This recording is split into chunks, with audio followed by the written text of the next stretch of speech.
기도하시겠습니다. 하나님 감사합니다. 이 시간 우리가 함께 말씀 나눌 수 있도록 인도하여 주시니 감사합니다.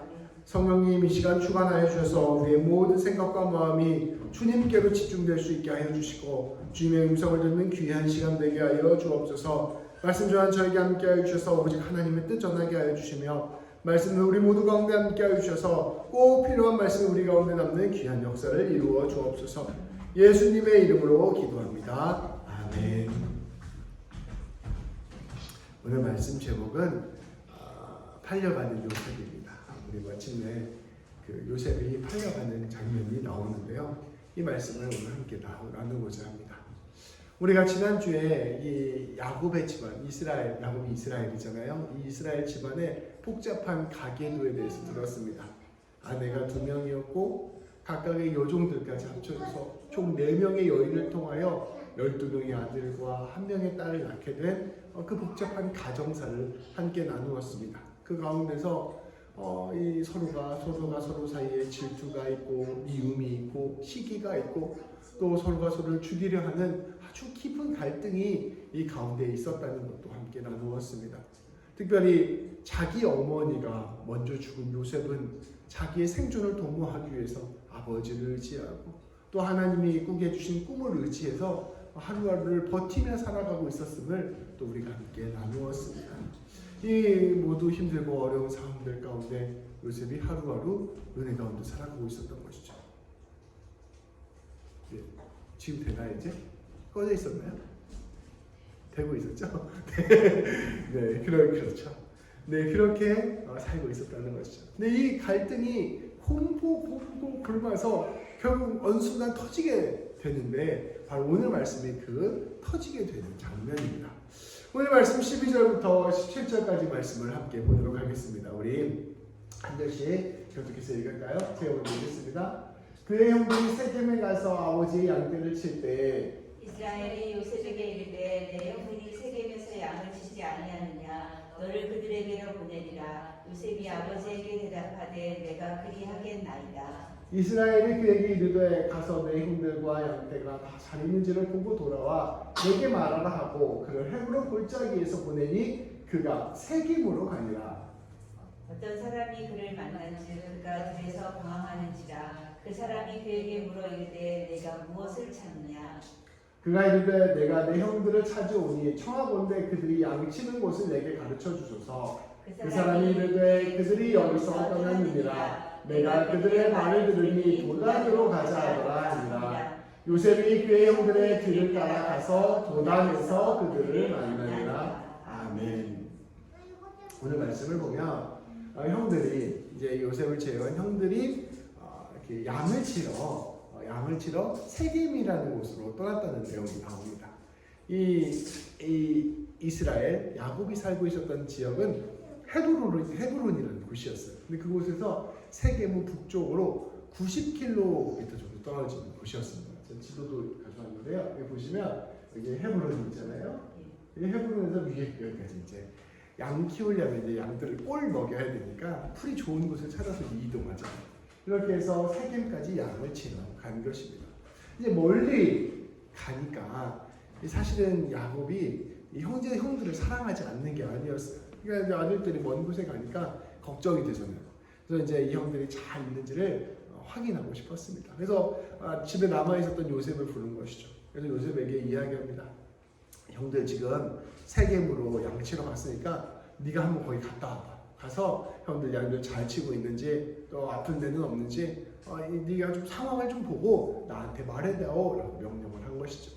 요셉은 그 이야기를 듣고 아버지의 명령에 따라 형들을 만나러 갑니다. 그러니까 이것만 놓고 살펴보면 사실은 이제 야곱의 마음속 깊은 곳에서는 이 아들들이니까 당연히 사랑하고 있었다는 것이 느껴지게 되죠. 또 요셉도 성실하게 이제 아버지의 명령에 따라서 형들을 찾아갑니다. 근데 형들을 찾아서 세겜을 갔더니 세겜에 형들이 있지 않는 거예요. 그래서 왜 형들이 어디 갔을까 봤더니 이 도단이라는 곳에 갔다는 이야기를 듣게 됩니다. 근데 그곳에서 세겜에 이제 어떤 사람을 만나서 여기 양치고 있는 사람들 못 봤습니까? 다 어디 갔습니까? 라고 물었던 것이죠. 근데 그 사람이 그 사람들 지금 도단이라는 곳으로 이동했다라는 이야기를 듣게 됩니다.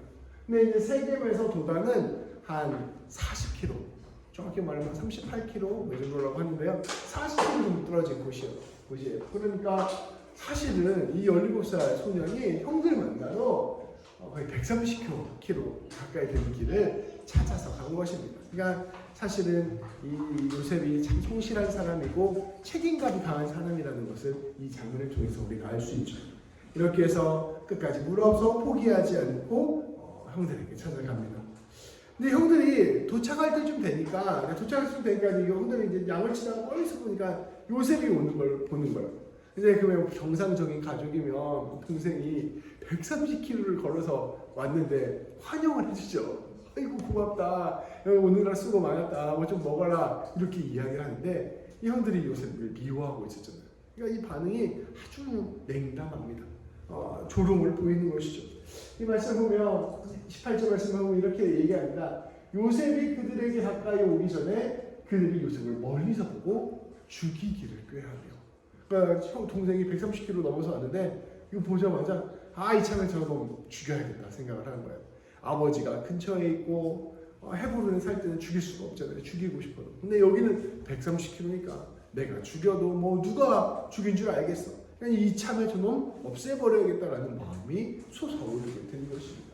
그러면서 이 요셉이 오는데 조롱을 하는 거예요. 아이고 꿈꾸는 자가 오는구나. 꿈꾸는 자가 오는구나. 이 예전에 그 요셉이 이야기했던 그 꿈 이야기하면서 더 이 요셉을 비난하고 조롱하고 깔아뭉개는 것이죠.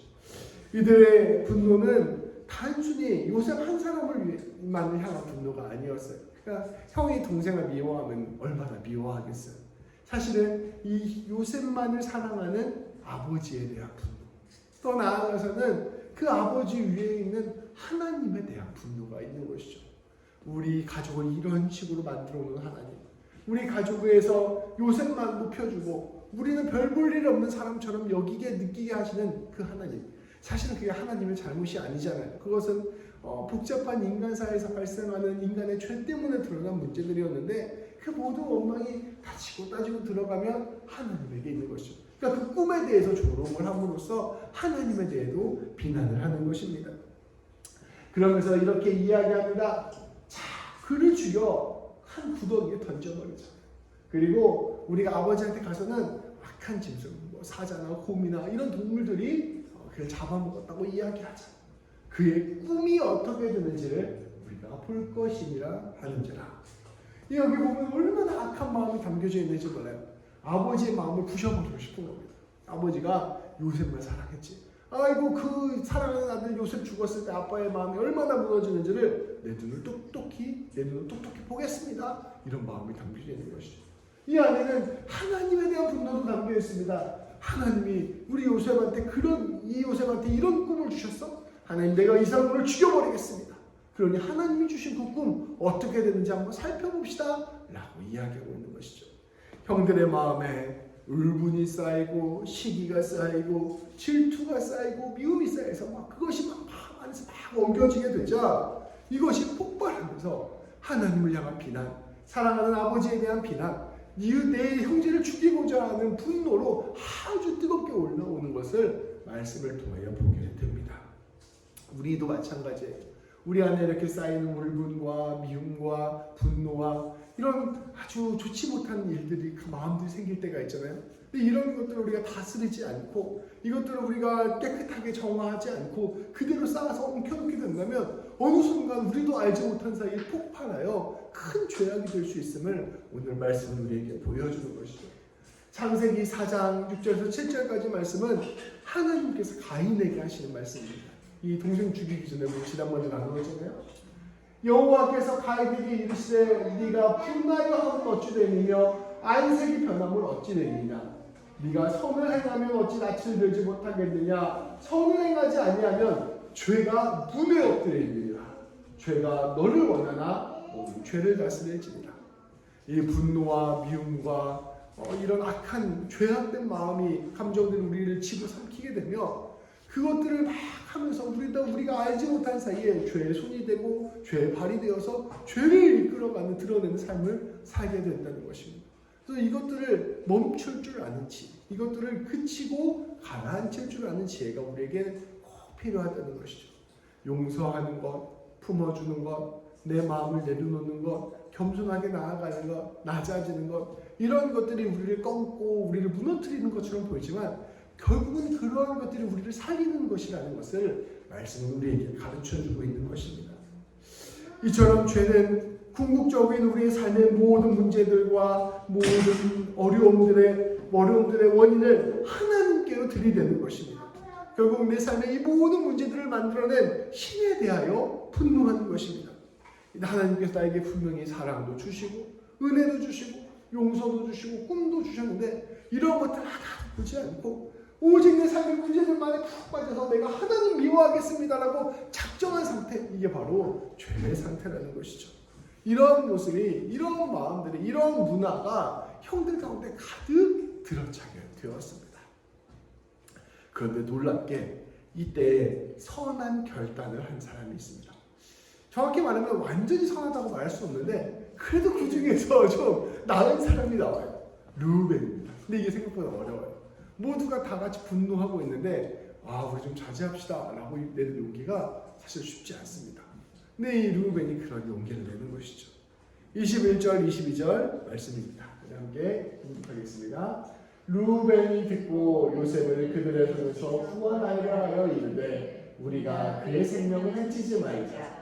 르우벤이 또 그들에게 이르되 피를 흘리지 말라. 그를 광야 그 구덩이에 던지고 손을 그에게 대지 말라 하니 이는 그가 요셉을 그들의 손에서 구출하여 그의 아버지에게로 돌려보내려 함이로라.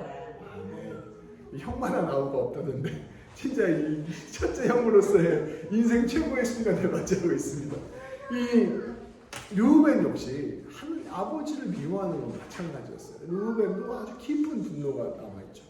자기가 자기 어머니 위해서 레아 위해서 합한 채까지 가져다 줬는데 그것마저도 아버지 때문에 둘째 어머니 라헬에게 뺏기는 모습을 눈앞에서 본 사람이 바로 르우벤입니다. 그러니까 르우벤이 얼마나 분노가 깊었는지 이 둘째 어머니 라헬의 종이었던 비라와 동침을 합니다. 그러니까 쉽게 말하면 한번 크게 욕보십시오 이렇게 한 거예요. 욕을 보이고 싶은 거예요. 아버지에게도 욕을 보이고 싶고 그 둘째 어머니 라헬에게도 욕을 보이고 싶은 거예요. 그래서 자기가 자기의 화를 이렇게 풀어낼 만큼 아버지에 대한 미움과 분노가 가득했던 사람입니다.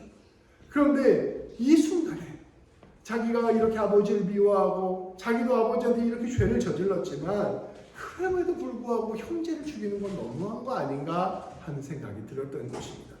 동생을 이처럼 아버지가 사랑하시는데 내가 이거 요셉 죽이면 우리가 요셉 죽이면 이거 차마 우리가 하지 못할 죄를 저지르는 거 아닌가 이런 마음이 들었던 것 같습니다. 그래서 그는 할 수 있는 한 최선을 다해 동생을 말립니다. 이 말씀이 이렇게 얘기하죠. 우리가 그의 생명을 흘리지 말자. 피를 흘리지 말라. 그리고 마음속에 이 동생들이 그 구덩이에 갖다 놓으면 내가 다시 조용히 빼가지고 그래도 큰형이 이거 나한테 어떻게 하겠어? 빼가지고 다시 아버지에게 돌려보내야겠다 이렇게 이제 생각을 한 거죠. 그렇게 최선을 다해서 동생을 살리려고 하였습니다. 그런데 이렇게 선한 마음으로 형제를 설득한 또 한 사람이 있었습니다. 바로 유다입니다. 26절 27절 말씀입니다. 제가 공격하겠습니다.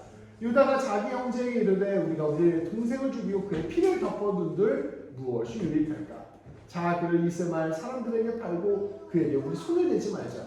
그는 우리의 동생이요 우리의 혈육이니라 하매 그의 형제들이 청종하였더라. 아멘. 이게 르우벤이 아까 살려주자 그냥 구덩이에 넣어놓자 이렇게 얘기만 한 거예요. 그리고 이제 양을 치면서 잠깐 이제 어디에 갔었나 봐요. 근데 그때 이 유다는 사실은 르우벤 형의 마음은 알지 못하잖아요. 그러니까 형은 그냥 구덩이에만 넣어놓자 라고까지만 생각을 하고 형이 살려서 아버지에게 보내려고 했다는 생각까지는 못하고 있었던 거죠. 근데 르우벤이 없는 사이에 그때 이제 미디안 상인들이 지나가는 거예요. 그러니까 이 유다가 보니까 이대로 있으면 동생 요셉이 죽게 생긴 거예요. 그러니까 차라리 죽는 것보다는 그래도 저 사람한테 팔려가면 좀 고생했는데도 목숨을 부지하지 않을 수 있을까 생각을 한 것입니다. 그래서 그 틈을 타서 동생들에게 설득을 한 것입니다. 우리 동생 죽이고 그 피 흘려놔서 이게 무슨 우리에게 도움이 되겠냐. 차라리 우리가 저 지나간 상인들에게 팔자. 그래서 그를 죽이지는 말잖아. 그래도 우리 동생 아니냐. 이렇게 설득을 하는 것이죠. 이렇게 설득을 해서 이 형 동생들을 모두 설득을 해내는 유다가 넷째거든요. 그러니까 이제 그 형제들을 다 설득을 하게 되는 것이죠. 그래서 이 형제들은 유다의 설득을 받아들여서 요셉은 은 20에, 은 20이면 노예, 근데 노예값 속에서도 좀 더 싸게 판 노예예요. 은이 원래 노예가 한 은 30 정도 됐었거든요. 그러니까 싸게 노예, 아직 어리니까 이 살인들에게 팔아버린 것입니다. 르우벤은 잠시 구덩이에 두었다가 돌려보내려고 했고, 유다는 차라리 상인들에게 팔자 함으로써 어찌됐든 동생을 좀 살리고자 했던 일을 한 것입니다. 둘이 방법은 좀 달랐지만 서로를 어떤 생각을 하고 있는지는 알 수 없었지만 각자가 다 동생을 살리려고 노력을 했던 것이죠.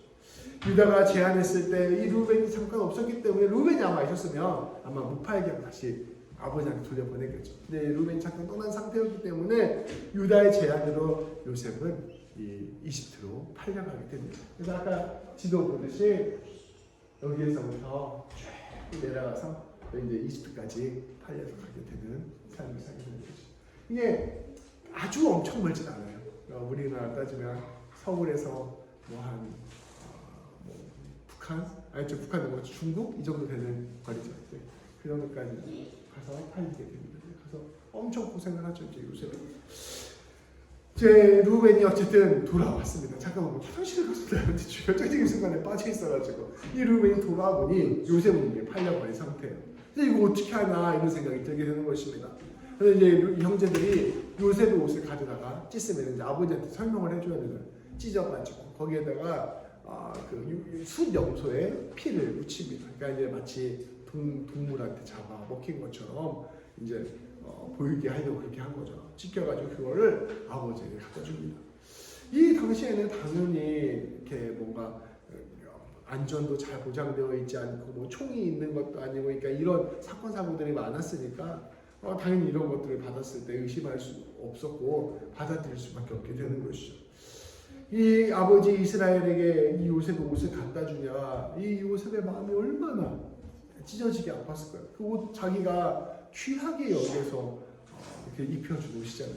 근데 무엇보다 이 야곱, 이스라엘의 마음을 정말로 힘들게 했을 것 같은 것은 다름 아닌 죄책감일 거예요. 그러니까 형들 12명은, 이게 11명은, 10명은 장정들이고 함께 다니니까 안전하다는 거예요. 근데 이 소년을 내가 혼자 보내가지고 결국 이 사랑을 만들었다라고 생각을 하게 되었을 것입니다.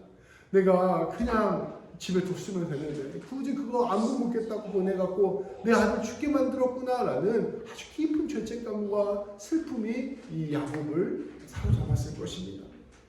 야곱은 말씀에서 보면 아주 크게 애통하고 있다고 이야기하고 있어요. 굵은 매 슬픔의 상징이죠. 이걸 허리에 묶고 오래오래 슬퍼하였습니다. 사람들이 막 위로를 하는데 위로를 듣지를 않았어요. 위로가 들리겠어요? 차라리 내가 빨리 죽어서 요셉에게 가고 싶다. 내가 사랑하는 아내 라헬도 죽었고, 내가 사랑하는 아들 요셉도 죽었는데 내가 무슨 삶의 의미가 있겠나. 내가 빨리 죽어서 그냥 요셉한테 가고 싶다. 이런 소리만 하면서 오래오래 슬픔 가운데 살았다고 합니다. 근데 이제 훗날에 요셉이 이제 총리가 될 때까지 뭐 아주 오랜 기간이 걸리거나 10년 뭐 이 정도 그렇게 걸리거나 그 정도 세월을 아주 깊은 슬픔 가운데 야곱이 살게 된 것입니다. 오늘 이야기는 결국 비극적인 이야기로 끝납니다. 한 가족의 비극적인 이야기입니다. 근데 이게 이 요셉의 이야기의 모습을 보면 오늘 우리의 사회에서 가정 가운데 있는 아주 슬프고 어려운 모습들을 조금씩 반영하고 있다고 생각합니다. 오늘 이야기를 보면 단순히 요셉만 불쌍한 이야기가 아니에요. 팔려가는 요셉에서 요셉만 고생했다라고 볼 수가 없어요. 가만히 보면 이 가정 전체에 엄청난 어둠과 비극이 닫혔습니다. 가장 불쌍한 사람, 저는 이 말씀 가운데 가장 불쌍한 사람은 야곱이라고 생각해요. 자기가 가장 사랑하는 아들을 잃은 야곱, 아들을 떠나보내고 죄책감에서 깊은 슬픔 가운데 살아가야 되는 사람이 바로 야곱이었습니다. 일단 아버지가 완전히 무너지는 경험을 하게 되었죠. 그리고 또 요셉도 이제 엄청나게 고생을 하게 되죠.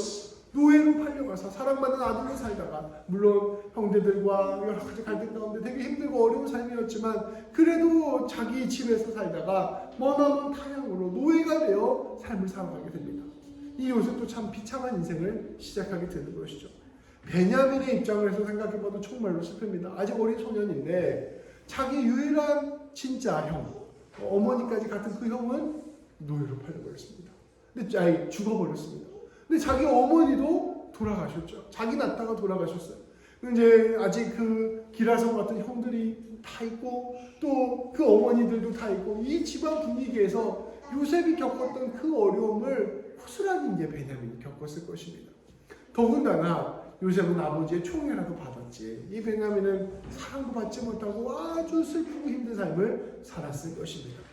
이러한 집안 분위기 속에서 형제들은 어떠한 마음일까요? 좌불해서 혹시 걸리기라도 할까 이런 마음도 들 수 있을 때고, 괜히 그거 갖다 팔았다라는 죄책감도 들 수 있을 때고, 아버지를 볼 때마다 죄송한 마음도 들 수 있을 테고, 또 그러면서 죽지는 않았으니까 합리화하는 마음도 들 수 있을 테고, 아주 이 복잡하고 어려운 마음들이 형제들을 가득 감싸고 있었을 것입니다.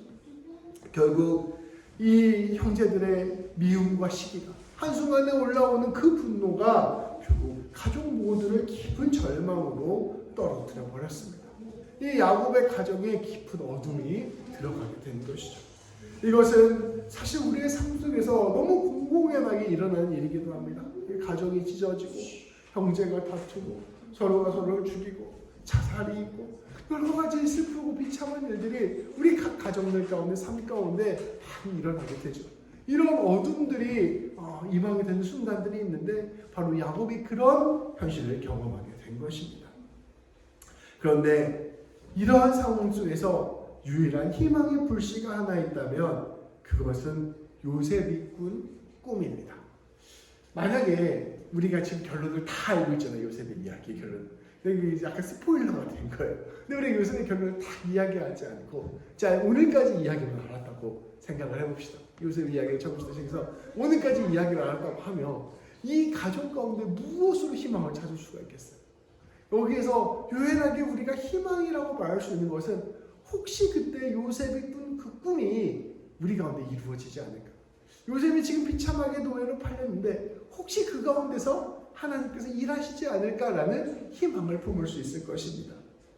요셉이 꾼 그 꿈은 사실 형들이 비웃었던 꿈입니다.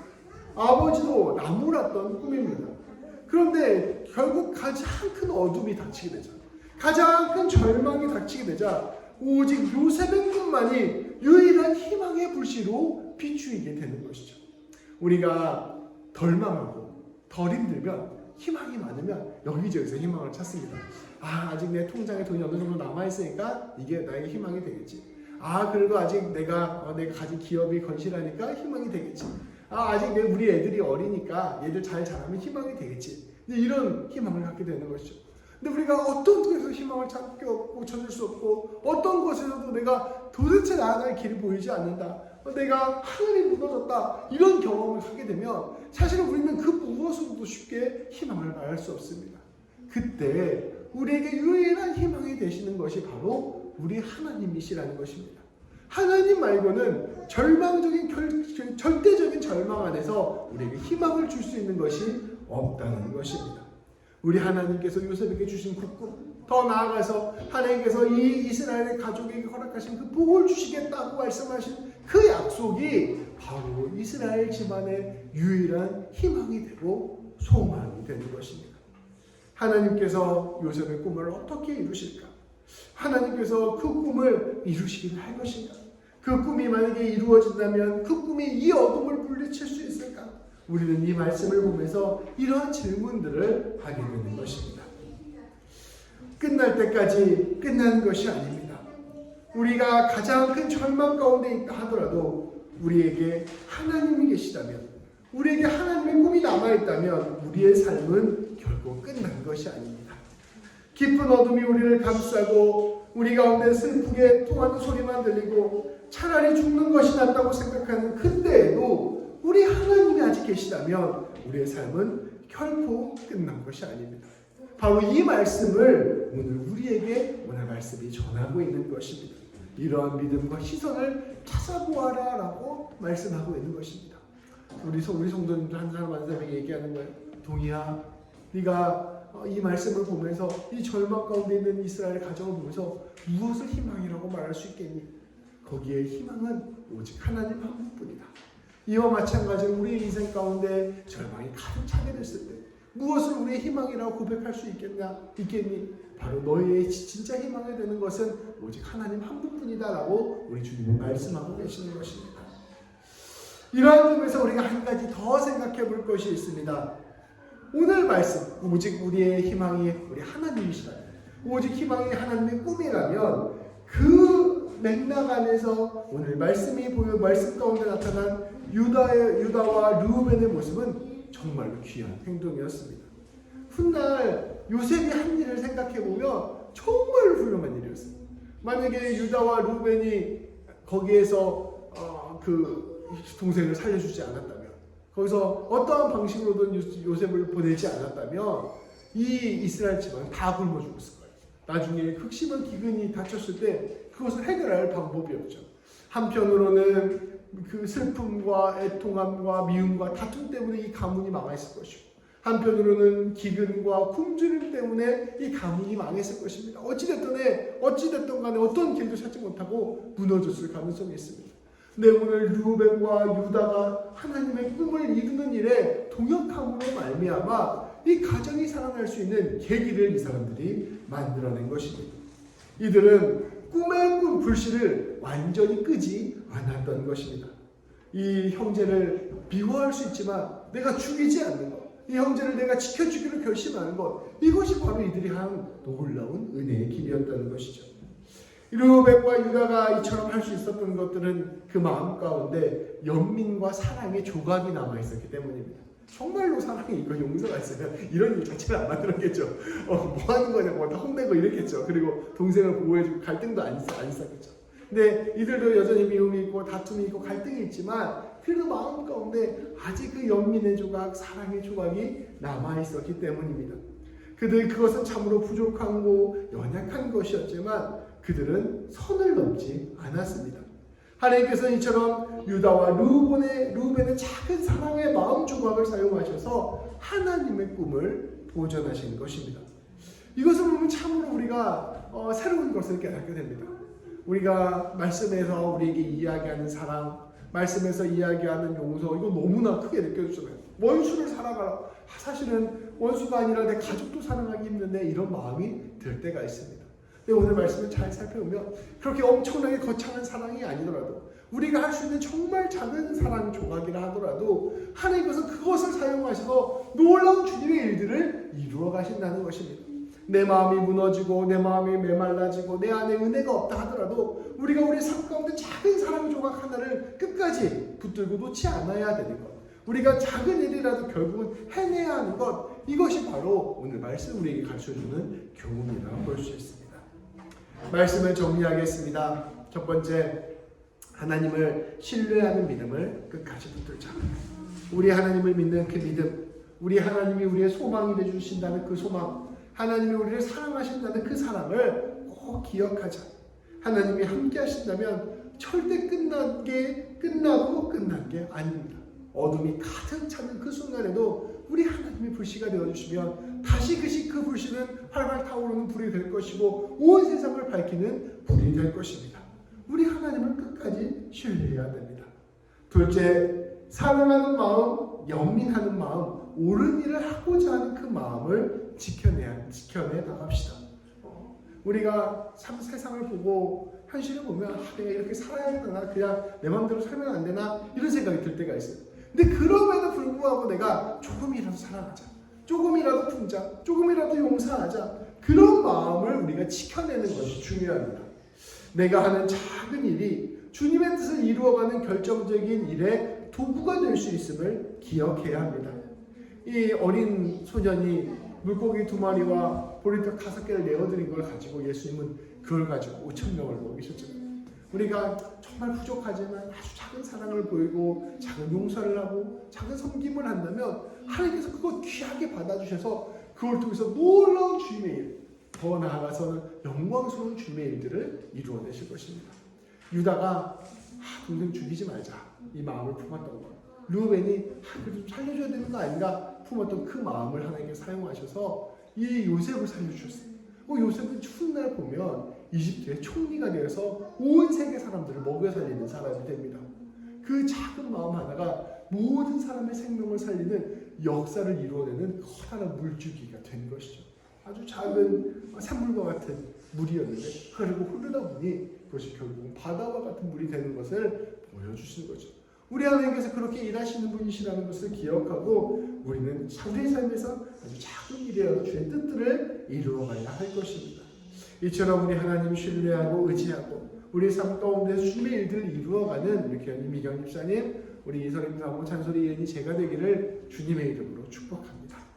기도하시겠습니다.